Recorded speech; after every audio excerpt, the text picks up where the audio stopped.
Thutha wa guthii ngucanio 22 matekuhotwo timu ya Gor Mahia ni ihotirwo ni timu ya Bandari kiharo-ini kia Mbaraki kaunti-ini ya Mombasa. Mukwaju wa kona uri uguthirwo ni Joshua Oyo na kwamukirwo ni Dan Guya ndagika-ini ya 10 gibindi-ini kia mbere niho Bandari mamathire goru yao ya mbere.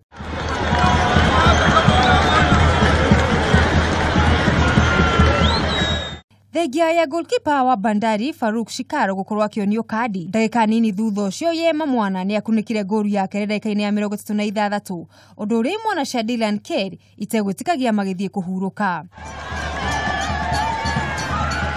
Gibindi-ini gia keri Kogaro macokererie na mayo makiria nyota wao wa mbao ukihiriria na kuitukira hari muthaki Jackie Stui Senge ndagika-ini ya 77 Kogaro mage na goru yao ya mbere.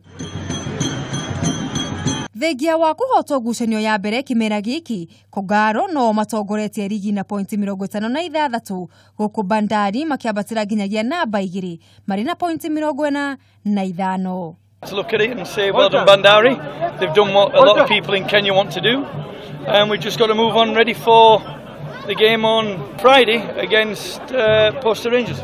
So naweza sema kwamba plani yetu imewaka kwa mchezo wa leo na bado hajatangaza bingwa, so I believe in miracles na tunaweza fanya hivi tukajikuta bado tunapigania kuchukua ubingwa wa ligi kuu hapa Kenya. Gor Mahia aria mweri umerigiriro guthaka ngucanio 10 makang'ethanira na timu ya Posta Rangers wa gatano kiumia giki. Giribotera metha ya mathako ya Kameme TV, ritwa riakwa ni Mugure wa Karuiru.